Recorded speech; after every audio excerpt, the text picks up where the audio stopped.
E aí, caras, e aí, galera, muito bom dia, muito boa tarde, muito boa noite. Não importa o tempo em que você está aqui, juntinho de nós para acompanhar mais esse aprofundamento no formato do novo ensino médio que trabalha de uma forma e multidisciplinar, que trabalha também com as metodologias ativas, colocando o aluno como um produtor de conhecimento, como um produtor de conteúdo, sendo assim um coautor do trabalho, junto com a estratégica posição que o professor assume agora como orientador. E isso também não o afasta de trabalhar de uma forma expositiva, de uma forma dialogada, de uma forma socio-interacionista. O importante é que nós estamos aqui trazendo sugestões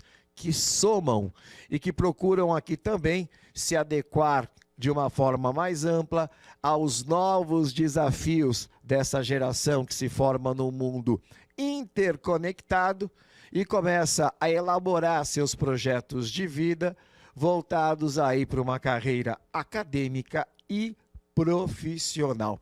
Eu sou o professor Alcides Guerreiro, a minha especialidade é em História, mas aqui a gente vai muito além das caixinhas e, por falar de ir muito além, nós saímos do Sistema Solar.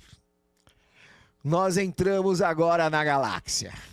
E eu chamo ela, a maior professora da galáxia, que vai aqui copilotar a aula comigo, professora de biologia, Priscila Ortega. Seja muito bem-vinda. Oi, Guerreiro. Olá, pessoal, né? Muito obrigada, Guerreiro, pelo convite. Você viu, né? Eu vim até de sol hoje, né? Pois é, eu também. Eu estou hoje, refletindo. Na verdade, a minha camisa é de outra cor, mas ela reflete o seu brilho. É isso mesmo, né? Porque já que eu vim da galáxia, né? Então eu tenho que vir brilhando e eu vir como uma estrela, como o sol, né? Então aí por isso a minha camiseta amarela de hoje, né? Estamos combinandinho. Isso, já que você falou da camiseta amarela, aproveita e dá sua descrição completa, porque a gente sabe que o Centro de Mídias tem um apelo muito bacana, tem um apelo muito legal para a galera que necessita de alguns cuidados especial. Manda lá! Vamos lá, então, né? Eu estou com os meus cabelos presos. Tenho a pele clara, sou branca, também os meus cabelos louros, e eles estão presos hoje, meus cabelos são encaracolados. Eu normalmente uso óculos, mas hoje eles estão esquecidos lá na sala. Olha, posso fazer um comentário aqui? É um elogio. Vamos lá, então. Os seus brincos verdes deram um ar tropical que combina com essa camisa, que faz uma homenagem aos velhos caminhos das Minas Gerais. Gostei, ficou bacana. Aí, né? É justamente, né, para as aulas de história, né? Então aí eu venho com, com a camisa, né, e com a blusa aqui de história também, né? Os meus olhos são claros. E estou hoje vestida, então, com uma camiseta amarela, uma calça preta e tênis preto. E você, Alcides, como está hoje? Muito bem, eu sou um homem de 53 anos, estou usando um boné, não sei se é bege, sei lá, cor de papelão, como que eu chamo isso? Cor de papelão é ótimo. É bege, bege. Eu estou de óculos. Tenho barba, Pri? Você tem barba. Tem barba. Estou com um blazer cinza. E, para combinar com a maior professora da galáxia, eu também visto a cor amarela. Dada aqui a descrição, a gente também tem que descrever o que a gente vai trabalhar hoje. Bota no LED, eu quero ver o LED, olha lá. A gente está trabalhando o aprofundamento, superar desafios de humanas. Uma curiosidade, Pri. Vamos lá. Quando a gente trabalha com biologia, que é a sua praia, a gente fala que dentro de um processo adaptativo, né, as espécies mais preparadas para os desafios, principalmente com as questões naturais, são aquelas que acabam sobrevivendo a um ambiente que muitas vezes é hostil E a partir dessa sobrevivência, ela começa a gerar novos seres que estão mais adaptados, que são mais aptos ao cenário ao qual acontece essa reprodução. Então, superar desafios não é só de humanas. Comenta com a gente, é de biologia também. Ah, com certeza, né? Superar desafios é de todo mundo, na verdade, né? E você bem mesmo lembrou, né? Dentro aí da questão evolutiva, que foi então aí proposta por Darwin, né? Um dos primeiros pensadores, né? Na verdade, não foi o único também, né? Então, dentro do mundo científico, Darwin, então, ele propôs a questão aí da seleção natural, que é o que tem a ver com o que você estava falando anteriormente, que não são os mais fortes, mas sim os mais aptos que sobrevivem, são aqueles que estão aí mais adaptados a um determinado ambiente, ele sim é o que sobrevive. Deixa eu só fazer um parênteses aqui, para ilustrar algo que ficou na minha cabeça e eu lembrei de você quando eu vi, que é a questão de que no Alasca nós temos o urso polar, e o urso polar é branco. Ou seja, em determinado momento, penso eu, me corrija se eu estiver errado, os ursos brancos, eles sobreviviam melhor aos predadores, porque eles conseguiam se camuflar. E aí, por causa disso, eles começaram a se reproduzir em maior número e hoje a população de ursos naquela localidade passa a ser branco, é isso? Sim, é isso mesmo, né? E também, não só a questão aí, né, do urso, mas a gente tem também a questão das próprias borboletas e mariposas. A maioria das borboletas e mariposas que a gente tem atualmente, elas são de uma coloração mais amarronzada, né? Isso porque com o período da Revolução Industrial, onde aumentou aí a quantidade de fuligem, as borboletas, então, que eram marrons, elas se camuflavam melhor na natureza. E aí, aquelas borboletas que eram brancas ou mais claras, elas acabavam sendo vistas pelos predadores. Então, por isso, as borboletas marrons, né, as mariposas marrons, é o que a gente encontra mais por aí ultimamente. Bacana. E quando a gente fala superar desafios é de humanas, e aqui eu estabeleci um link com biologia, isso é muito amplo.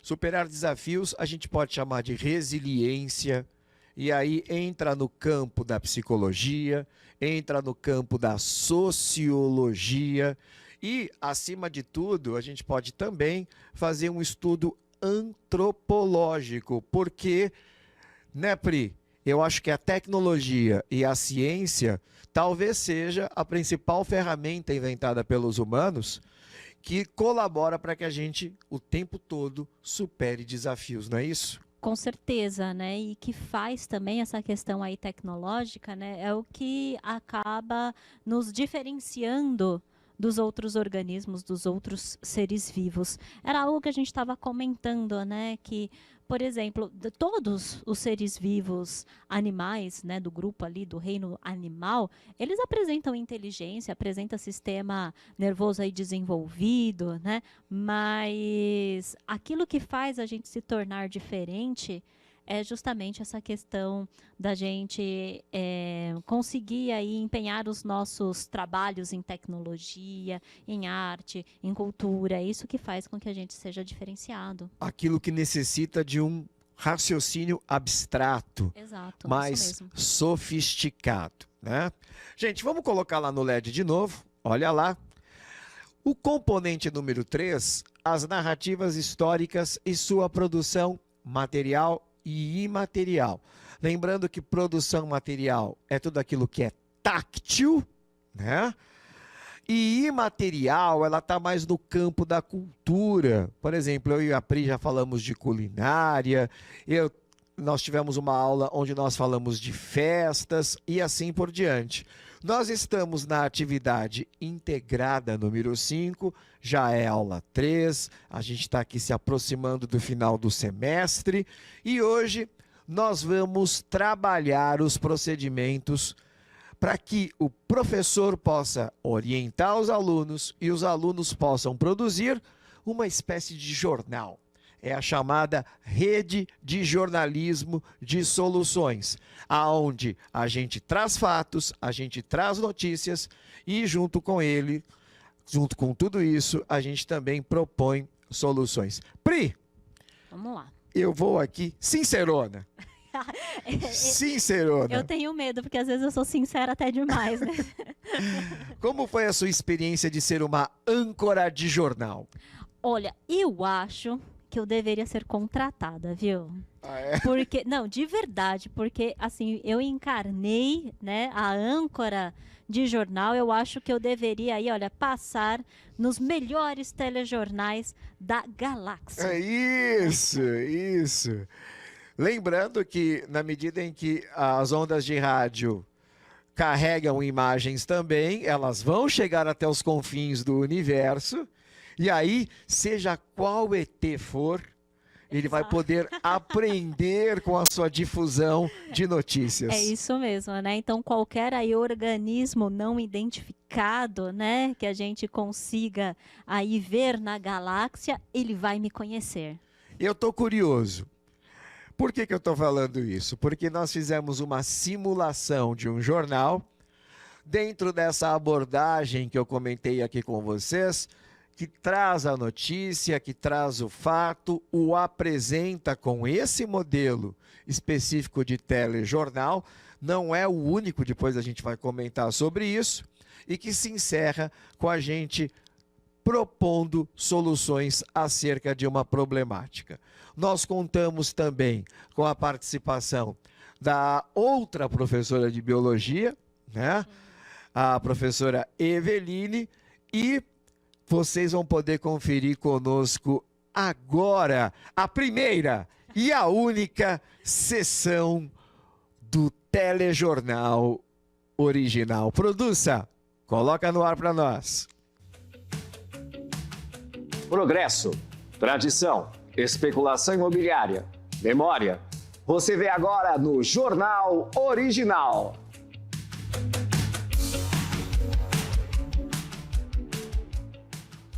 Boa noite.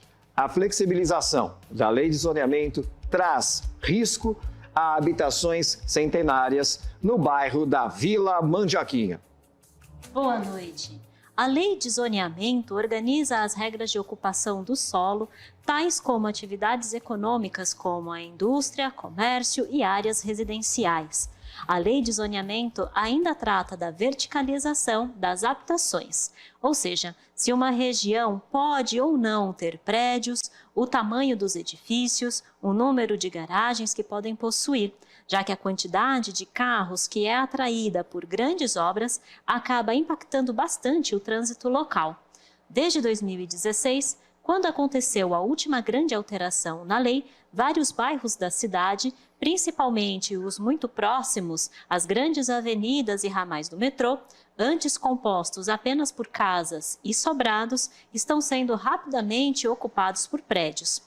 Se, por um lado, essa mudança estimula as atividades econômicas locais, como mercados, padarias e serviços, por outro, tem obrigado muitos moradores a venderem as suas residências, quando essas entram na área dos projetos de construção de edifícios. E assim, dezenas e centenas de casas estão sendo compradas apenas para se aproveitarem do terreno.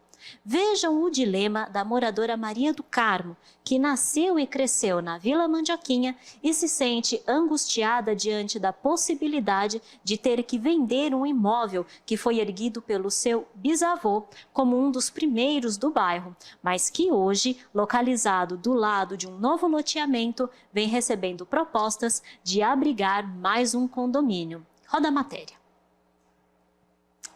Aqui a casa era do meu bisavô, construída em 1925, quando aqui na Vila Mandioquinha só tinha chácara, né? Era uma casa antiga, uma casa antiga, mas muito boa, como dos grandes.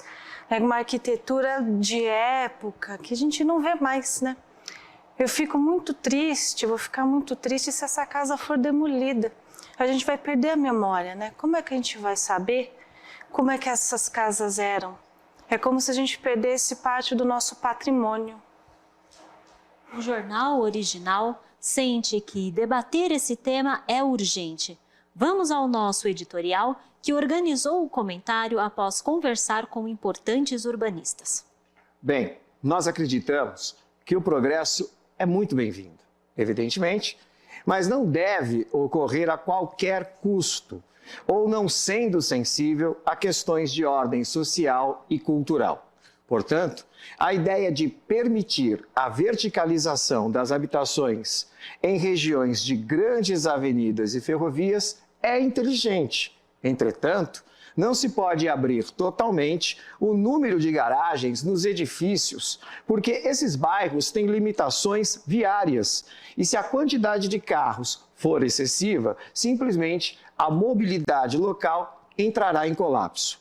Outra questão muito importante vem de encontro ao relato da dona Maria do Carmo, a dona Carminha. Casas e edificações antigas precisam ser protegidas, pois guardam consigo as memórias locais. Propomos, então, que as autoridades e moradores que façam valer as leis que impedem demolições dos patrimônios culturais. É possível e é necessário. Temos inúmeros exemplos aqui e mundo afora, que progresso e história podem viver lado a lado, sem conflitos. Obrigado pela audiência e até breve. Boa noite. Boa noite.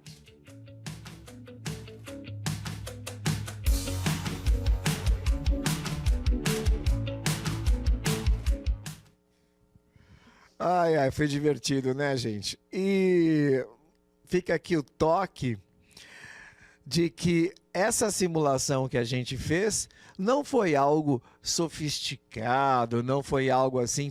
A gente simplesmente se ateve ao conteúdo e o conteúdo, aqui como vocês perceberam, ele trabalha algo que a gente nota em muitos bairros, não só na cidade de São Paulo, mas também como em outras grandes cidades, que é o chamado adensamento vertical. Você já tinha percebido isso também, Pri? Você já tinha ou morado ou passado em lugares onde você percebe que rapidamente está passando por um processo de verticalização urbana? Olha, né, antes, onde eu morava, antigamente, né, ali perto da região de Interlagos, era muito mais casas, né, tinham muito mais casas. E hoje, a construção de edifícios lá tomou conta também. Então, lá naquela região, de vez em quando eu passo por lá, eu vejo que, sim, a quantidade de edifícios aumentou, assim, de uma maneira muito grande, né? Mas, professor, você traz esse tema apenas na questão da gente guardar a memória de um bairro. Olha, eu foquei bastante na questão de guardar a memória do bairro, porque muitas vezes as demolições acontecem e a gente perde a raiz da evolução urbanística que os logradouros, que os endereços dos bairros tiveram, né? Casas muitas vezes centenárias, elas são destruídas e nem arquivo de foto depois a gente consegue. Mas outra coisa que me chama mais atenção é o impacto urbanístico que isso tem. Por quê? Esse bairro que você acabou de citar agora, que está passando por um processo que muitos especialistas chamam de moemização. Sim, sim. Uhum. Você tem noção por que eles chamam de moemização, fazendo uma alusão ao bairro de Moema? Bom, acredito eu, né, que lá no bairro de Moema, que aliás agora moro ali pertinho, né, a quantidade de edifícios é muito grande. Então, só de levar em consideração que atualmente eu estou no Planalto Paulista, fica do outro lado de Moema, né? A quantidade de prédios é muito menor. Você abre a janela de um prédio e quase que bate do outro. Exato, já, né? Exatamente. Só que só de atravessar a avenida, ali a Rubem Berta, né, 23 de maio, ali, só de atravessar a avenida e ir para o outro lado do bairro de Moema, a quantidade de edifícios é muito grande. É muito difícil encontrar uma casa naquela região. E muitas vezes, quando a gente a encontra, ela está espremidinha. Exato, entre dois espigões. Dois prédios, exato, é isso mesmo. E o que me chamou a atenção é porque esses bairros, Pri, quando eles foram planejados e quando eles foram ocupados, isso aconteceu com casas térreas. E uma casa térrea, via de regra, ela tem no máximo 2 vagas de garagem. Sim, sim. Né? Uhum. Quando você pega num terreno cuja área muitas vezes nem chega a ser muito maior do que um conjunto de meia dúzia de casas térreas, porque naquela época os terrenos eram grandes, né? E aí você levanta um prédio, você vai num espaço que antes concentrava no máximo 12 carros, você vai colocar centenas de carros agora. E famílias, né? E famílias. Vai colocar um monte de gente lá também, muitas famílias. E se contar, né, que ainda a metragem dos apartamentos, né, tá ficando cada vez menor. Isso. Só que aí tem um problema. Você mesmo vai me responder.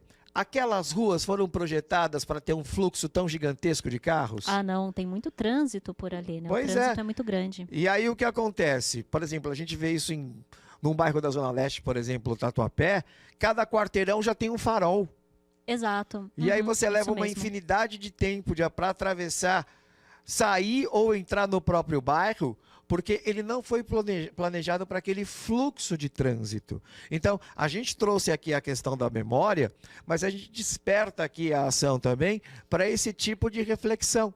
Isso a gente vê acontecer agora, com frequência inclusive, em bairros até mais periféricos da cidade. Vamos para o LED aqui, porque a gente vai falar um pouquinho do procedimento que a gente trabalhou, que foi jornalismo e soluções. Olha lá. Pri, lê para nós, jornalismo. A gente teve ali, olha, notícias e informes, editoriais e comentários. Isso, notícias e informes é quando a gente traz o fato. Quando a gente organiza, por exemplo, aqui o modelo da gente foi um telejornal, a gente percebe que há necessariamente esse roteiro. Nós temos as chamadas, que são as notícias. Se é num modelo escrito, Pri, são aquelas letras garrafais, já viu? Sim, sim. Aquelas letras gigantes. Depois, logo em seguida, com um tamanho um pouco menor, a gente tem um resumão. E, em seguida, a gente tem os informes. E editorial? Editorial é algo que vocês podem trabalhar. A gente trabalhou nesse modelo que a gente fez. Editorial é a nossa opinião. É o que a gente acha. Se vocês, por exemplo, abrirem um jornal escrito, tem uma parte lá chamada editorial. Na revista tem o editorial, que aí é o pensamento das pessoas que controlam essa publicação, o que eles acham. E os comentários? Os comentários é quando você vai além da notícia e, de alguma forma, compartilha as análises que você fez, inclusive com julgamento de valores. Ah, eu acho que isso é bom, eu acho que nem tanto, eu acho que é parcial, e aí você acaba justificando esses seus comentários dessa forma. Soluções, dê para nós. Propostas e sugestões. Propostas e sugestões. Você se lembra do drama da Dona Carminha? Lembro, coitada. Eu fiquei com dó. Nossa. Magistralmente interpretada. Sim. Pela professora Eveline. O trabalho dela, Isso aí. inclusive, foi mais sofisticado do que a gente. Não, com certeza. Porque a gente né? ficava lendo lá o telejornal. Ela incorporou a Dona Carminha de tal jeito. O semblante dela. Exato. Ela estava realmente super triste, né? Porque ela ia perder a casa. Isso. E aí, o telejornal, ele terminou falando de soluções. Você se lembra dos comentários que a gente fez aqui acerca das soluções? Olha, para falar a verdade, não me lembro muito bem, mas você... Ela é sincerona. Exato, você pode ali abrilhantar ainda mais esses comentários. Não, a gente tinha comentado o seguinte, não dá para deter o progresso, não é isso? Exato, não dá. Mas o progresso, ele não pode por si só ser uma justificativa.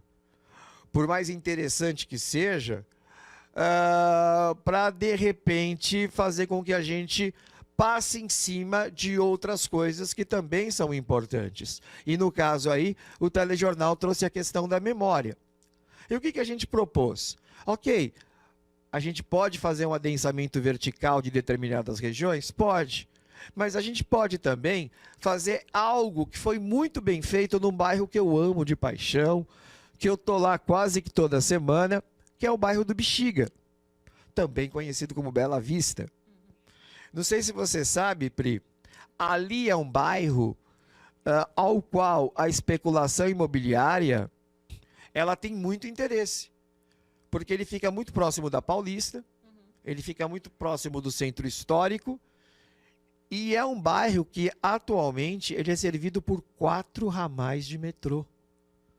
Ou seja, né, o fluxo de pessoas ali também é muito grande. E né? o acesso à mobilidade é muito fácil. Comércios, lá também tem muitos comércios, muitos Isso. serviços. Né? E aí o que acontece? Quando a gente anda pelo Bexiga, a gente nota que ali sofreu um certo adensamento vertical, mas há uma quantidade gigantesca de casas, de moradias mais antigas que foram preservadas. E essa preservação, ela aconteceu por causa de tombamentos. Os tombamentos históricos, né? Os patrimônios históricos. E o principal homem responsável por esses tombamentos, ele faleceu semana retrasada. Quem era? Era o Júlio Taverna. Era um dono de cantina lá no Bexiga. Puxa vida. É uma figura lendária. Ele tinha tanto prestígio, o trabalho dele era tão legal, que ele era chamado de primeiro-ministro do Bexiga. Olha só que bacana. Ele morreu com mais de 80 anos, deu mídia, inclusive. E outra coisa, além do tombamento, além de todo o engajamento que ele tinha ali, que a gente está trazendo como exemplo, ele também foi o responsável pela criação do primeiro bloco da cidade de São Paulo. De carnaval, você está falando? Fazendo essa dobradinha que é tão bonita no Bexiga, entre ascendentes de italianos e a comunidade preta. E ele criou também aquele bolo gigantesco do aniversário de São Paulo. Foi ideia dele. Muito legal. Né? Então a gente está trazendo aqui a memória do Júlio Taverna para não só prestar essa homenagem, mas para dizer o trabalho que ele fez ali, mostrando que dá para a gente preservar a memória e ao mesmo tempo garantir o progresso. Isso ainda na perspectiva de que o Bexiga terá uma estação de metrô própria. Vai fazer parte de qual linha? Acho que vai ser da linha laranja. Já está em obras. Nossa, então vai ser uma nova linha. Pois é, e aí o Bexiga vai ficar com 5 ramais de... Olha, mais gente, né, circulando, mais comércio, mais serviços. E mais um motivo para a gente prestar atenção de como a especulação imobiliária, por mais interesse que possa ter na região, e até traga ali progresso, empregos, etc., ela também tem que ser parceira nessa questão da preservação da memória. Vamos voltar para o LED aqui? Vamos voltar para o LED rapidinho. Gente, a gente queria projetar os últimos procedimentos que a gente trabalhou. A gente fez a coleta, a gente fez a investigação, a gente fez a análise da relevância local, nacional ou global. E quando a gente trabalhou as sugestões, a gente não esqueceu se elas eram viáveis do ponto de vista social, do ponto de vista econômico e do ponto de vista político. E a gente trabalhou justamente o que está aqui, né, Pri? Olha lá. Exato. A gente fez chamadas curtas e impactantes, a gente fez o resumo, a gente fez a descrição narrativa, com imagens, animações. A dona Carminha participou das entrevistas e terminou com o comentário. Galera, a gente vai encerrando aqui o nosso encontro. Além de ser uma proposta muito legal de trabalho, ela também é muito divertida. Dá um tchau pra galera, Pri. Guerreiro, muito obrigada pelo convite. Galera, a gente se encontra numa próxima oportunidade. Até mais. Eu quem agradeço. Não se esqueçam de avaliar a aula. Beijo pra vocês. Tchau, tchau.